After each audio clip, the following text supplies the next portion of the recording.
Hi,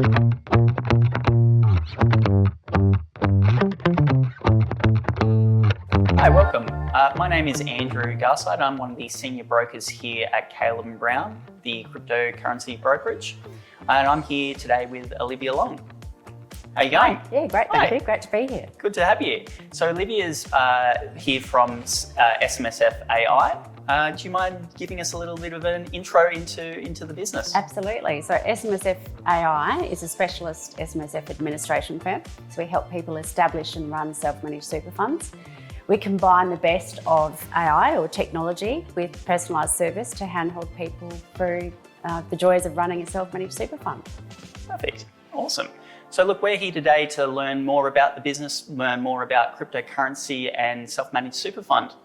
Did you know, if you had set up a self-managed super fund 10 years ago and invested just $10,000 of that in Bitcoin, today it would be worth over $7.5 million. Wow. Wow. If you had set up a self-managed fund just 5 years ago and invested 10 grand in Bitcoin, today it will be worth over $1.8 million. Wow. So, but if you want to go even one better, I'm going to talk through a way to actually sell that Bitcoin entirely tax-free. Amazing, amazing. Well, I also take the opportunity as well. We have a special offer which we'll disclose towards the end of the video. So yeah, we'll get to that. Get started. Okay, well, we'll start with a little bit about me. I'm the founder and CEO, as I mentioned, of SMSFai. I've been working with Caleb & Brown now for about 7 years as an SMSF expert. I've helped over 10,000 Australians establish and manage and take control of their own self-managed super funds, and my life goal is to impact or have a positive financial impact on more than 1 million Australians. So wow. we'll talk through a bit of that today. Amazing, thank you. Now, it is a little bit noisy in here. We're right next to a train track. So yes, if you hear any clanking every now and then, that's what it is. Yeah, perfect, thank you. Amazing. I will also say we've worked together for a little while. I've been your broker for close to 3.5 years, and we've been partners in terms of the business for 7 years. Yeah. So quite a while we've worked together. Yeah, I was quite fortunate in that I got into cryptocurrency very early, purely because of the nature of my role as CEO of an SMSF admin firm. Back in the day, as they say, when crypto was a brand new asset, there were actually a lot of administrators that refused to even allow their clients to invest in it. Wow. Which was really interesting. So while most firms were saying, no, we're not going to let you, I was saying, yes, and what's it all about and how do we account for it? Yeah. Which was very exciting, and which has been, a fun journey for me personally. So you would have seen some of your clients do quite well over the past few years. 100%, absolutely. And it took a couple of years to get my husband on board, but I eventually got him purchasing cryptocurrency as well. And at one point we were even mining helium. So we've gone down some pretty exciting routes over our journey with crypto, which has been, great. So Olivia, what is self-managed super? Okay, so in Australia, anybody that is working has to contribute, or their employer has to contribute a mandatory amount towards superannuation. And soon that's going to be up to 12% on top of an employee's salary. Now, quite often this money goes into superannuation and people forget about it. They don't see it as an asset that belongs to them. Now, there are 3 types of super funds. There's your APRA retail funds, so kind of like an Australian super. You've got your government style super funds, such as Q Super, and then you have self-managed super. And the main difference between, say, your larger institutional funds and self-managed super is that when you self-manage, you are the trustee of a fund. So you're in 100% control of what decisions you make about your superannuation on a day-to-day basis. And what I'm very passionate about is conveying to Australians that your superannuation is, in fact, your money, just not yet. Yeah. That's the part that they don't get. It is your money. For many Australians, actually, it's the single largest asset that they actually have after the family home. Yet so many people I speak to, I say, how much do you actually have in super? And they can't even answer that question. Yeah. So we'll talk about why self-managed super. And I'll start with my personal favourite. self-managed super is the only superannuation vehicle of those types where you can actually invest in cryptocurrency. So for me personally, I love Bitcoin. I've been buying Bitcoin for a long time. So if you look at self-managed super and the assets, you've actually got the ability to buy a far wider range of assets than you actually otherwise would. So this also includes direct property, commercial property, and you can actually even buy a commercial building and lease it back to your business. I've seen people buy caravans, you can buy apartments and put them on Airbnb. Wherever you feel your money is going to be best invested to make the most of your financial future, you can decide where to spend it and how to implement it. What about art? Is that another? So art, yes, it gets dangerous now. It used to be a lot easier than it is now, but you can actually invest in collectibles, but there are very strict terms about how to do that for good reason. Yeah. So the key benefit for me is being able to invest in assets that you can't in other types of super vehicles. But the number one reason actually that people establish self-managed super funds is for control. So people want control over their second largest asset, or especially as it starts to sort of get to larger figures and people realise that it's quite a tangible figure at the moment. Yeah. People want that level of control. People want transparency. So people want to know what they're invested in and how it's performing. So I'll ask you a question, for example.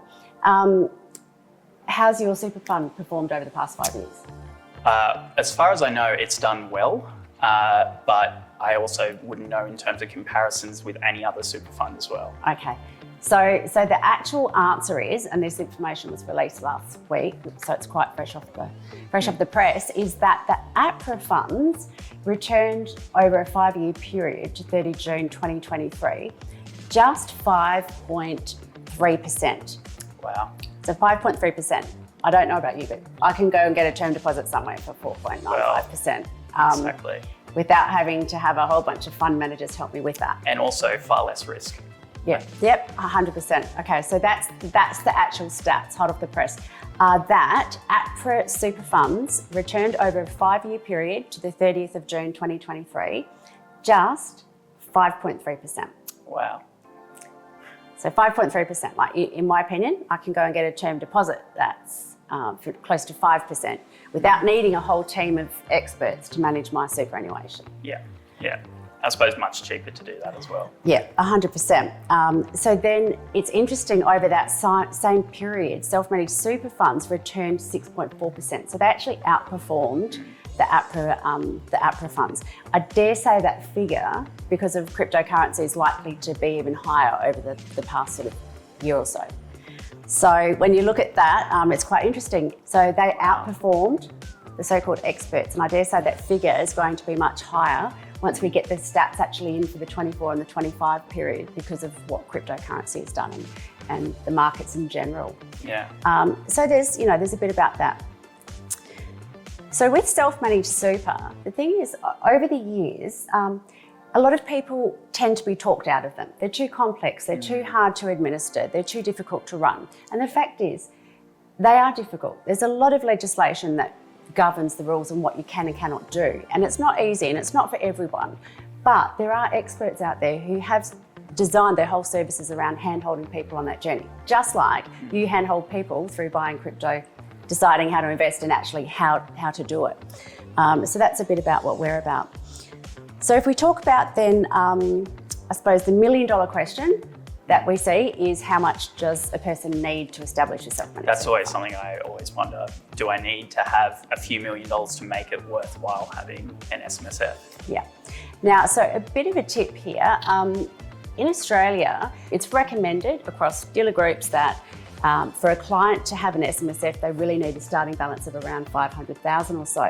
Now, interestingly, the Self-Managed Super Fund Association put out some research recently in conjunction with Adelaide Uni that shows that actually $200,000 could be a much more viable starting point for someone. Now, they based $200,000 though based on the cost of running a fund. Now, I'm going to ask you a question. Sure. How much do you pay to have your super managed every year? It's a good question, and I would need to check. I wouldn't know off the top of my head. Yeah, okay. It's a question that not one person I speak to can actually answer. So everyone's concerned about this cost to run this so-called self-managed super fund, yet no one can tell me what they're paying the experts to get them 5.3%. Yeah. Okay, so on that basis, I'll let you know, to run an SMSF's anywhere from around 2,500 to say 4,500 for a full service broker to give you, absolutely everything. So it's quite cheap. And if you and the other parties, an SMSF can actually have up to 6 members. So often we see sort of husband and wife, so at least 2 members in the fund, and the cost remains the same. Yeah. So you can actually split the cost between the members in the fund. So if everyone's going to compare whether or not self-managed super is appropriate for you based on cost, I think have a think about what your costs actually are and do some comparisons there. But the other thing to think about is no one talks about self-managed super as being a better option because you can get a better return. Now, I don't know about you and your personal investments, but I know my personal investments, and fortunately my SMSF, have significantly outperformed any other benchmark. Yeah. Because I've had the ability to take control of my $50,000 that I started with and turn that into millions. Yeah. Off the basis of being able to invest in assets that I believe in. So over the years, a bit of that's been Bitcoin, Ethereum, your usuals, but other investments like SMSFs can invest in direct shares. I was buying Afterpay when it was first on the market. I knew when COVID hit that was going to go gangbusters, and I was right. Fantastic. You can follow your intuition.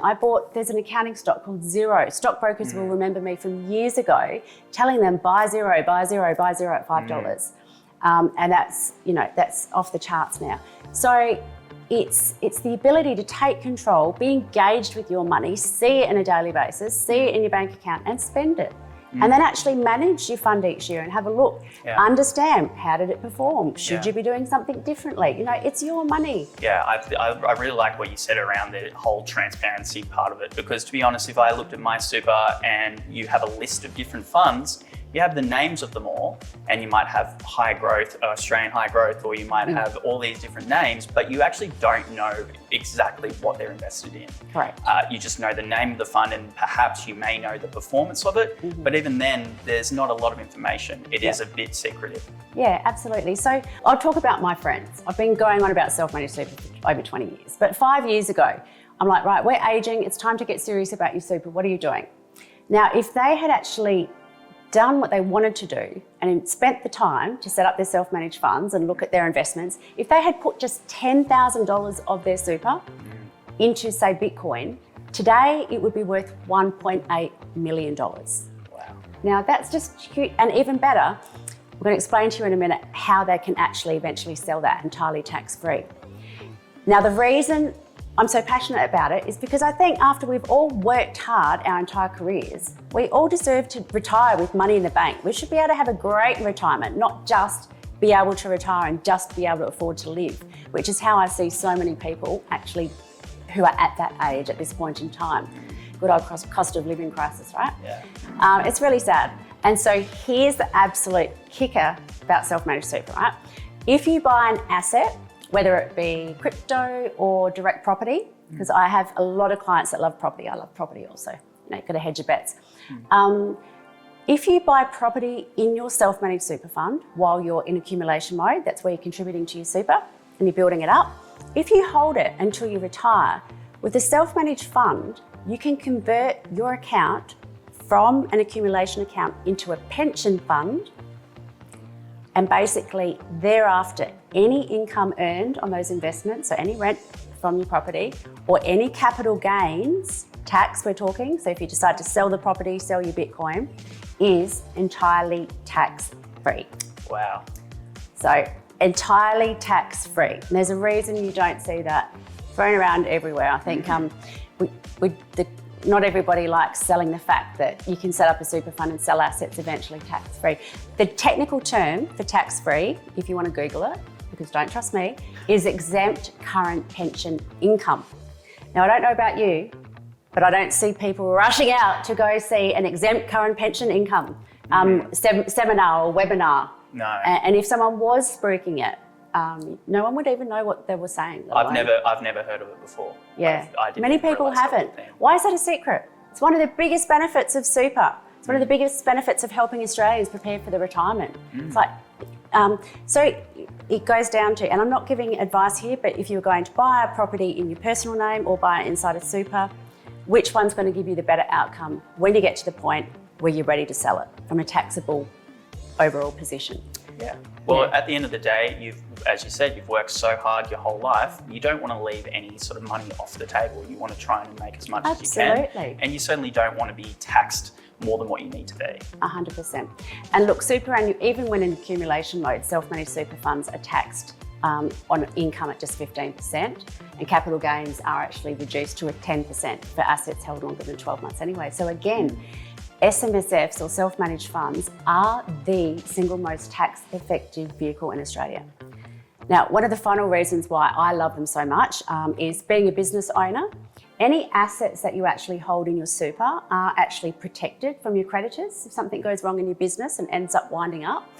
So that's nice for me, having that safety net sitting there outside of what I'm actually doing.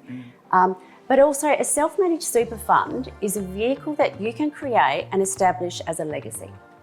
So I'm passionate about this because at the moment, my 15-year-old son has just got his first job, and he's starting to put away money into super, and of course it's going into the self-managed fund, and I'm buying crypto with it, as you do, hoping for his future. But when I eventually pass, any money that I've accumulated or wealth in that vehicle, I can use strategies only available in self-managed super funds to preserve it in the fund and pass it down to my children and their children and their children in the most tax-effective manner.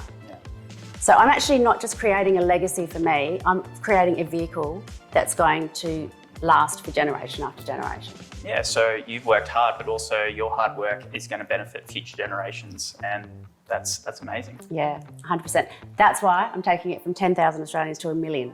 It's going to have this mushroom effect. Hopefully, you learn about self-managed super, you'll teach your kids about self-managed super, and it will continue. Yeah. So the sector itself continues to grow in popularity. Last year, it hit over $1 trillion invested in self-managed super.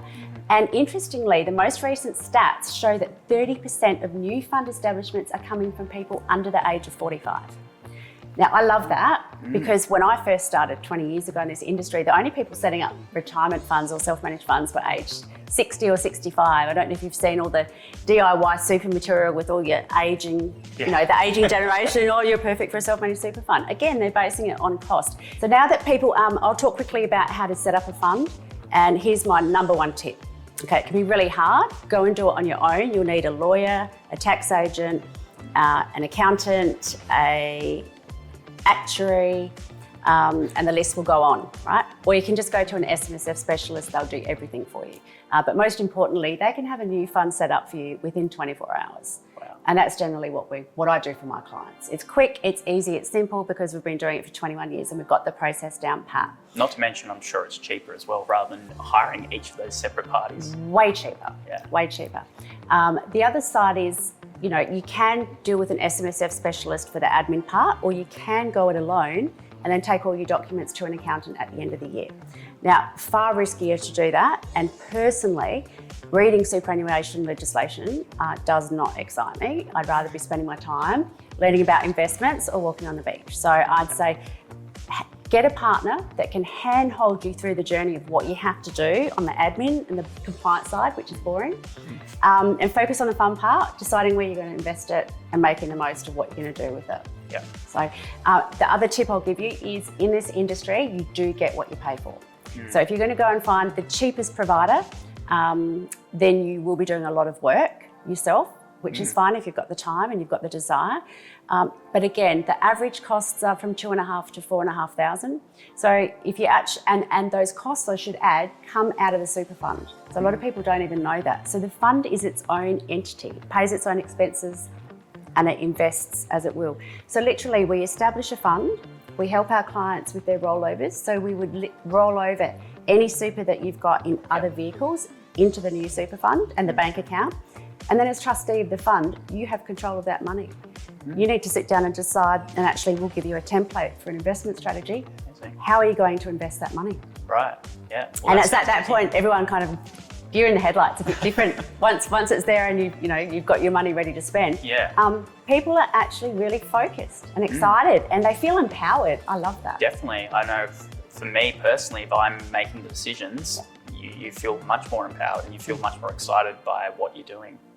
And you also pay a lot more attention to it as well. You pay much more attention to the market, what the economy is doing. And also at the end of the day, when you get paid, you get that portion just taken out of your income. Sometimes you don't even keep track of it. And that also helps you keep track of that too. Yep. Amazing. 100%. Awesome. So that's probably it for Bean and Super. I'll talk a bit about the special offer that we've got at the end, if you like. Yeah. And maybe you can tell us a little bit about, all these people have got money now in their bank accounts ready to go. Yeah, sure. What next? So once you've got the money, then you can decide how you want to invest that. And I suppose that's when Caitlin Brown comes in then. So if you have a client that says, I would love to get some exposure to some form of cryptocurrency, then you essentially point them into our direction, Caitlin Brown. Yep. Excellent. All of my friends, they're like, I know I want to buy Bitcoin. I just don't know where to get started. It's too hard. And they've heard about people losing their ledgers and disaster stories. So, why should they come to someone like you? Well, you've sort of hit the nail on the head. I think cryptocurrency is still a relatively new asset. I mean, it's been around for quite a while. It has so much money within the market right now, and it's certainly here to stay. We're no longer at that point anymore where we can say, oh, well, this is an asset class that may not exist in another few years. We're past that point now. Yep. So having said that though, it is still relatively hard for users. Like, it's not that accessible for a lot of people. It's also it can be very confusing and very complicated. As you said, custody is a big thing. A lot of people have never done their own custody for any assets before, and that's fair. And that's the thing we need to sort of keep in mind. You quite often need someone to hold your hand, and that's where Caitlin Brown comes in. You can choose to go to an exchange and do it yourself, but at the end of the day, you will not get the same degree of service or someone there to help you as you would using a broker like Caitlin Brown. And I should point out and interrupt you, is that with self-managed super funds, it actually is a requirement that you deal with a reputable provider that can provide the appropriate documentation, etc., that you need to satisfy the audit. So you need a broker that's registered with AUSTRAC, and you need someone that can provide you the evidence you're going to need to satisfy that annual audit. Yeah, very true. So look, as you said, we have all the required licenses as a broker in Australia. But to give you a bit of an understanding how Caitlin Brown works, we are a white glove service. So we are a brokerage that we have, when you sign up with Caitlin Brown, you have your own broker, and then we are able to offer personalised service. So much the same as what you were saying, you can choose to pay less, and then you go and use someone that you don't have that personalised service, you don't have people helping you. It's very much the same with us. So you, as a client of ours, we have the account set up, you have your personal broker allocated to you, and then it's literally this. You call and you have a phone call with your broker. We can go through portfolio construction, we can go through trading strategies, we can go through market updates, forecasts, all of that sort of thing. So at the end of the day as well, it's also something where if you're new to the industry or you're new to the asset class, where do you start? You don't know where to start. And also in terms of, how do I weight my portfolio? Do I have just one asset or within cryptocurrency, or do I have 3? Do I have 20 different types of cryptocurrency in my portfolio? And these are the things that we can discuss. And that's the thing with having a broker, you can definitely help with that in those sort of circumstances. I can tell you one reason why the ATO or the government don't like crypto and super is that a lot of people just want to set up a super fund and buy Bitcoin. Now, that doesn't allow for diversification. So from a risk perspective, that's extremely risky as a retirement strategy. So one of the benefits I can see is having someone like you put together a portfolio that, gives you access to the higher performers, but it balances out your risk across a wider range. Of course. Yeah. And that also is sort of leads us to another discussion. Every investor is different. everyone is not looking for the same thing. Everyone has different goals. They have different things they want to achieve. They also have different risk that they want to take on.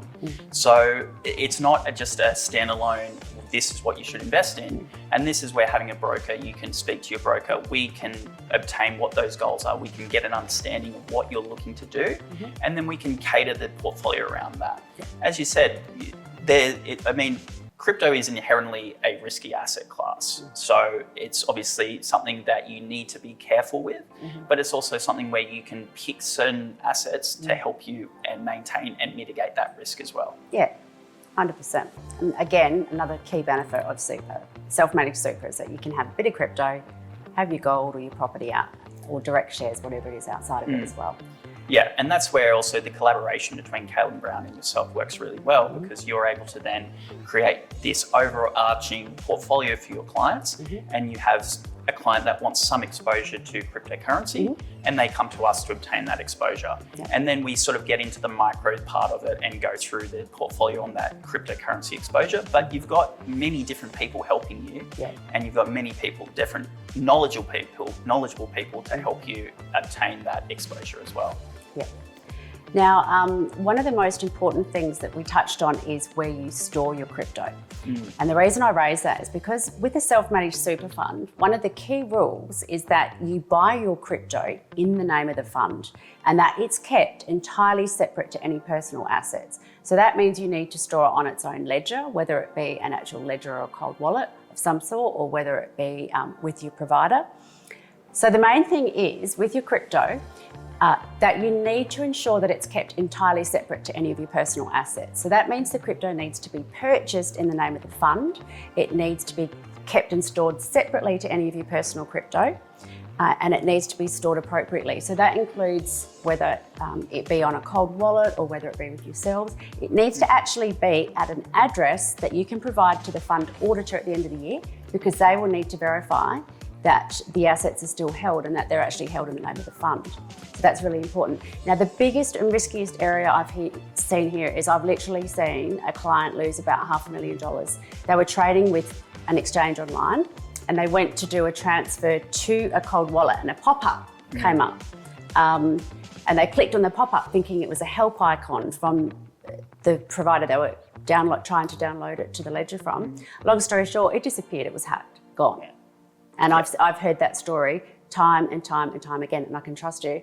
Not only is there a panic, because with your self-managed super, once it's gone, it is gone. But there's, to date, I haven't seen anybody be able to recover the crypto that they've actually lost. So I cannot stress highly enough, if you're going to invest your super and your retirement, your financial future in cryptocurrency, do it with someone that's reputable and do it with someone that can store it for you. And the nice thing as well is having a broker. If you get any of these phishing emails, or you're doing your own research and you see something that maybe looks very, very promising, you can come to your broker and you can speak to your broker and say, what do you think about XYZ? And we can have a look and we can tell you about it. Because the amount of times we have had clients, I myself have had clients come to me and say, I've had someone reach out, or there's this thing I'm looking at, do you think this is legitimate? And we've been able to research it. We speak to people within the business and we review it. And if it's something that's not legitimate, we tell them. And if it is, again, we tell them.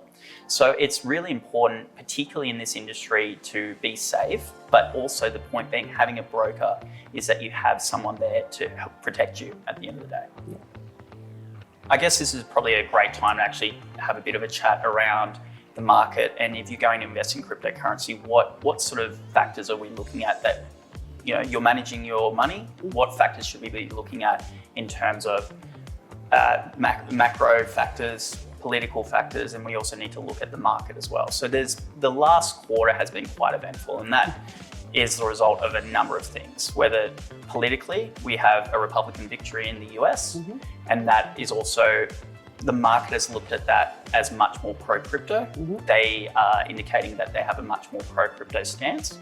And that is where the market has done quite well off the back of that Republican victory, even all the way up into the inauguration. And there's been obviously many different factors from Trump and the Republican Party I mean, even in terms of Trump, his administration has a lot of the tech bros. It is something that they are pushing quite heavily. And we've obviously seen Elon Musk with his Doge Department of Government Efficiency.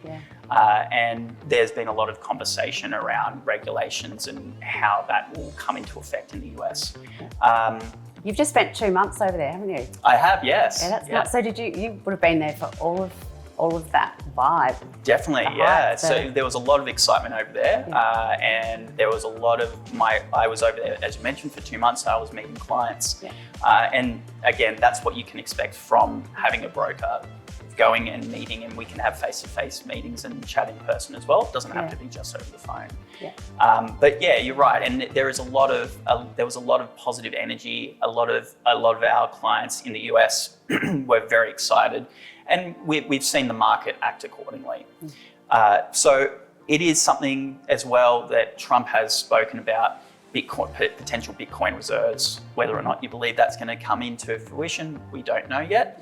But also talking about regulations and how cryptocurrency can take effect and be more incorporated within the market.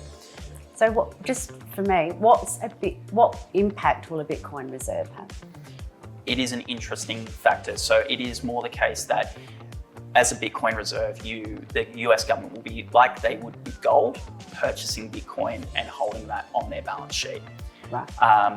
It's a very good question. Whether or not the US can do that, whether or not they will do that, is another thing, because makes sense to be holding gold. It probably makes sense to be holding Bitcoin, but at the end of the day, the US government is not there for speculation. They're not there to purchase assets they think they're going to make money. They're there as a reserve. So whether or not this is something that happens will remain to be seen. But the point is that it's still a conversation that's been had. It's also something that if it is something that comes into effect, it essentially means that there will be the US government making those purchases. Interestingly enough, the US government at the moment has a number of Bitcoin they're holding, which they're trying to sort of work out who the owners of that are. But currently, the US government, when they say they hold Bitcoin, they do currently hold Bitcoin, but it is essentially a confiscated asset. So another term that I hear thrown around is an ETF, a crypto ETF. So what is that? So ETF stands for an exchange traded fund. So it's essentially a product that is listed on a stock exchange, and the underlying, which in this case would be Bitcoin, is purchased for that ETF. So if you were to invest in that ETF, you buy that ETF and that money is then used to purchase the Bitcoin, which essentially gives you exposure to that asset. So that is a really interesting sort of point as well to be made. In the last 6 months or so, it was anticipated, before then it was anticipated that there would be potentially a Bitcoin ETF. The likes of BlackRock, Fidelity, those large players within the space had all applied for Bitcoin ETF applications. They all got approved. And the idea behind that is now that because the ETF is in existence, it means that it now allows institutions to have exposure to cryptocurrency when they may not otherwise have been able to have exposure. So because there is a lack of regulations currently around crypto, a lot of these institutions, regardless if they think it's a good investment, regardless if they think it's going to make money, they haven't been able to make that purchase and get that exposure as an institution. Now with the ETF that's now been launched, they are able to gain that exposure. So we have seen that there has been a rotation of money into Bitcoin or purchases of Bitcoin because of that ETF, and these institutions are buying, and we're seeing that flow from those ETF. That'd be a different type of that would have a significant impact, I would think, if there's institutions buying Bitcoin. Definitely. How does that impact on the pricing and volumes and all of that? Well, that's the thing, and it's a really good question. If you have institutions like that have a lot more money to spend and a lot more consolidated funds to purchase that asset, you're going to see a lot more or a much higher demand of that asset. So obviously, if you see a higher demand, you see those purchases, it essentially means there's two things that we need to take into account. Firstly, it means that you're going to see that price appreciation because we're getting a higher demand. Whereas back before that, you would have only had retail investors. And yes, retail investors do make purchases and they do sell and they do day trading and all that sort of thing. And it does make a lot of volatility within that asset. What that means though, if you have institutions making that purchase, you then are going to see, hopefully see a price appreciation as long as those purchases continually see that rotation of funds into Bitcoin. So that's the first thing. The second thing is potentially what that means is because you have institutions now buying that asset, you may find that there is much less volatility. And what I mean by that is retail investors can be quite emotional. At the end of the day, if they see something drop or they see the price drop, then they will be very quick to sell, not thinking, oh, maybe I need to hold this from a longer term perspective, or maybe I'll buy more because the price has dropped and I will improve my average acquisition price. You don't tend to see that quite as much. Whereas institutions, obviously, they're experts and they deal in large sums of money. They'll most likely do the opposite.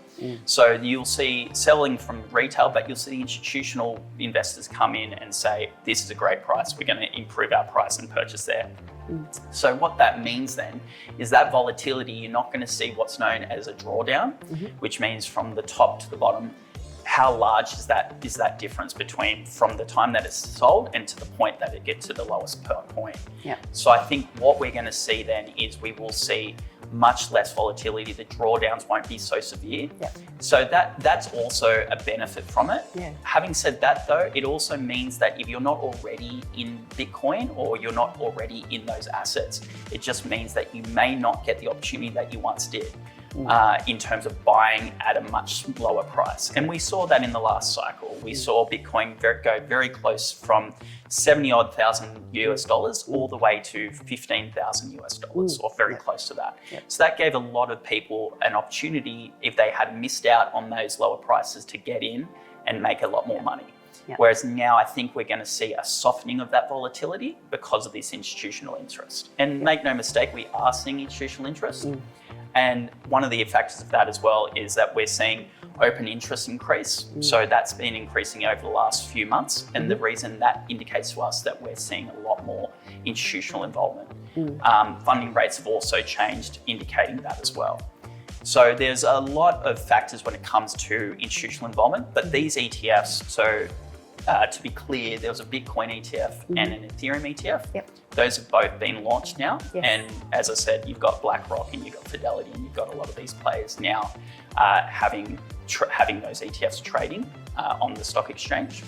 So now because of that, we are seeing a lot more institutional involvement. And now we also, what we spoke about, and we see also the fact that we've seen a Republican victory and we've seen a much more pro-crypto stance, that can only be really beneficial for the market. Why would I buy a Bitcoin ETF and not just buy Bitcoin? Well, that's the thing. If you buy a Bitcoin ETF, you're also going to be paying for the management fee of that ETF. So you're going to be still paying for that. It also means that you're buying an ETF where it's listed on the stock exchange, which means that stock exchanges have a close and they have an open. Whereas Bitcoin, the market is just one perpetual market. It doesn't close. So I don't know if you're a night owl, but if you are up you never sleep. No, exactly. But if you don't sleep or you want to follow it and you see the market at 3 a.m, it drops, you're not going to be able to sell the ETF. It's closed, the market's closed. Whereas if you buy the Bitcoins specifically and you buy the underlying like that directly, then you at any stage can sell it if you need to or purchase more. And that's where, as a broker, we're a 24/7 service. It doesn't matter whether it's 3 a.m. your time or 3 a.m. our time, what have you. If you want to make a move, there will always be someone to help you make a move. I can vouch for that. I didn't know that about you guys years ago. I logged on at 4 a.m. when I start work and I thought, I'm going to trade. And someone actually answered me. I was like, there you go. It's brilliant. So we are a global business. We have clients all over the world. So it's not staff here staying up all night then? No, so Okay. I'll show you, I'm not up 24/7. Yeah. But we do have staff in the US and we have staff in other places that facilitate that trading. So it doesn't mean that you have to swap who you email, you have to keep track of the time. It doesn't matter. If you have no idea what time it is in Australia, or even if you do, you just email us with your order, or you can use the online portal, and you can make a trade at any stage. So there's no blackout periods, and which is a lot of our clients really do appreciate, because as you know, crypto is very volatile and does tend to move very quickly. And when it moves, it moves. Yeah, 100%. What's your limitations? So look, we can't give financial advice. So what's financial advice? Financial advice would be specific to you. So if I was asking you, what is your goals? What are you wanting to achieve here? And knowing the amount of money that you have, all that sort of thing. So I can't say to you, you should buy, sell, or swap this particular asset. What I can say though is we can provide our recommendations and act as a sounding board. Okay, so we've talked about what we can both do. Let's have a discussion around what we can't do. And let's talk about, on the self-managed side, I can facilitate helping people establish a self-managed super fund under an execution-only basis. So that means if somebody decides they want to do it, they can come to me and I'll set one up. What I can't do is provide clients with direct financial advice on whether or not an SMSF is good for them. So a person or an individual can decide to go to a financial advisor and get personalised financial advice about whether or not a self-managed super fund is suitable for them. But the limitation there is that people should be aware of. There's, to my knowledge, not one financial advisor in Australia that is able to recommend on making an asset allocation towards cryptocurrency. Now that may have changed, but I do with a lot of the large dealer groups, and cryptocurrency just isn't a market that they play in yet. They're going to be forced to, and the ETFs is forcing some of that change to come about. So really people are sort of in a position where if you want to establish a fund and you know that you're confident that you're going to be able to do it with the right help to support you, then we can certainly facilitate that. But getting advice around whether or not it's good for you is something that's going to be a little bit trickier. So if I send a client to you and they're ready to trade, what can you not do? Yeah, so to be really clear, I can't say to a client, you should purchase XYZ or you should sell here. So we can't tell the client what to do. We can't tell them that they should make a particular trade. However, we can talk them through it. So the way that I usually speak to a lot of my clients are worded in a way that clients understand what we can and what we can't do. We can talk to you through the market. We can give you ideas to mitigate risk. We can give you ideas on how to execute. We can provide our opinions and we can provide our potential forecasts. At the end of the day, no one has a crystal ball. No one can tell you where the market's going to go. But we're not going to tell you that you should trade this asset right now, or you should buy or you should sell. That's simple. We won't also, and I do have some clients ask us if we can do this, we won't go through and automatically execute a trade on your behalf. We definitely will need to get everything in writing to us, or you can use the portal. So it is very much something that we work as a team. As your broker, I'm here to help you and here to sort of work as a sounding board. We can have discussions. We can have as many meetings as you like in terms of talking about how we should be constructing the portfolio. We also need to talk about how do we mitigate the risks around the market? Is there certain limits that we should be looking at? Is there price targets that we should be looking at? I won't be able to say to you the price target you should set it at is this, but we can have a discussion around it. So hopefully by the time you make a move or by the time you execute, you've got so much information, you feel very confident to do that as an investor. And that's why I'm here. And that's why Pelham Brown is here, because not so much to tell you what to do, but more so to be there for you in your corner, acting and working as a team. And look, I have to say the portal's pretty idiot-proof. I can work my way around it most days. It's definitely something that we've been very cognizant of the fact that there are a lot of portals or a lot of online crypto exchanges, what have you, that are actually quite difficult to navigate, and it can be a really convoluted process. and they use a lot of jargon and they use a lot of technical speak. And if you've never dealt with it before, if you've never used it before, it can be very overwhelming. Yeah. And the other thing is you're using your money, so you don't want to make a mistake. You don't want to click on the wrong button. Correct. For us, we have the portal that we've been very cognizant in the fact that we want to make it simple to use. We want to make it easy to navigate. Literally, all it is, you've got trade, buy, sell. Tell us what you want to trade, what you want to buy, sell. None of the other sort of stuff that's really not needed.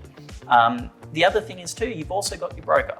So if you do want to email your broker with a trade, you can still email your broker. So that's the nice thing. You still have that personalized touch, or you can have a much more sort of online sort of touch. I don't know why people do that. I don't know why I do it. Sometimes I'm email, sometimes I don't want you to know what I'm doing, so I do it over here on the side. Well, I mean, it's funny. It's that human element of control sometimes. Yeah, I mean, look, the service is very much made to order. Yeah. And that's what's really nice about Caleb & Brown. It's not something where we're forcing you to act in whatever way we want you to act in.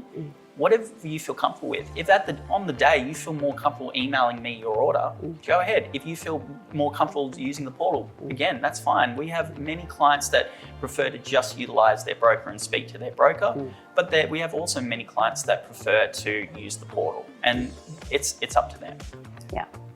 So what are your thoughts on inflation? Yeah, it's a really interesting topic, and I think we are in a situation now for the global economy where this could go either way. Do we have inflation that will continue to move and continually in and out of the target? So what would be known as secular inflation? Is that something that will happen over the course of the next 10 years? Or will we see inflation move in the target band, which is 2 to 3%, and stay there? I think it's a conversation to have, because these situations will impact asset prices, and particularly risk assets like crypto. And the reason I say that is because inflation will dictate where the interest rates go and what central banks do with those rates. So the thing to note is, if we see interest rates increase, that will result in outflows of risk assets. So we'll see rotation out of risk assets. So cryptocurrency is a risk asset.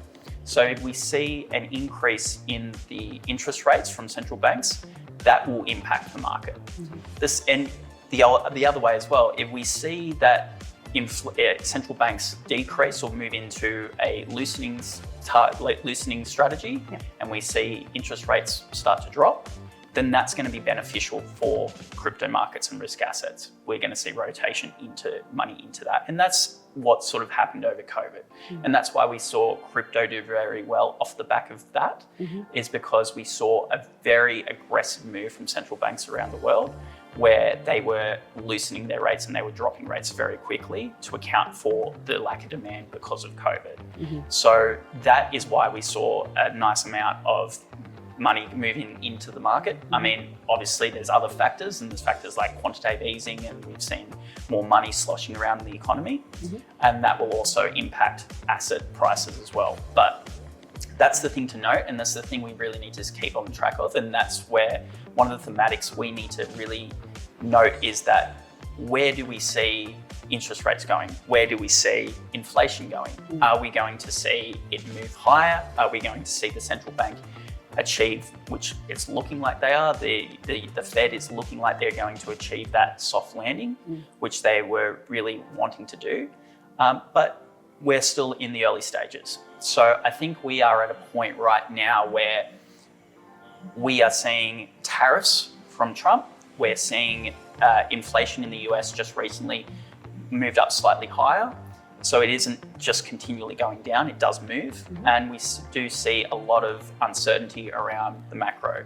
So it's not really impacting US markets, and we've seen that. It's with, obviously tariffs are going to be a major thing, and it's going to be something that will again impact markets. But it's almost like US markets or investors have ignored that right at this point.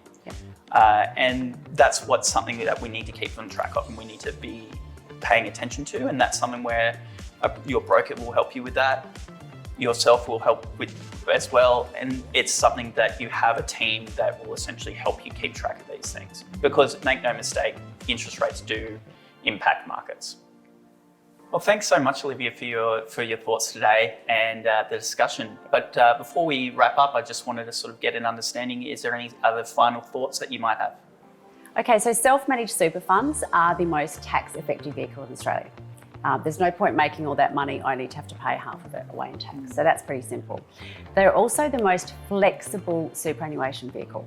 They're the only vehicle that you can buy crypto in. The flexibility that SMSFs provide is absolutely amazing. If you're thinking about taking control of your super, now's the time. Simple. There's never any right time to do it. The sooner the better, in my opinion. Today we do have a special offer for Caleb and Brown clients. That is, we will provide a free SMSF setup for anybody that wants to establish a self-managed super fund before the end of March 2025. So that's a nice little call to action to get people moving. Yeah. As I said, there's no better way to take control of your financial future than to get started with your superannuation. So I'll be expecting you'll take us up on that offer. Oh, definitely, definitely, for sure. 100%, I know. No, self-managed super, it really is the way to go. It's fantastic.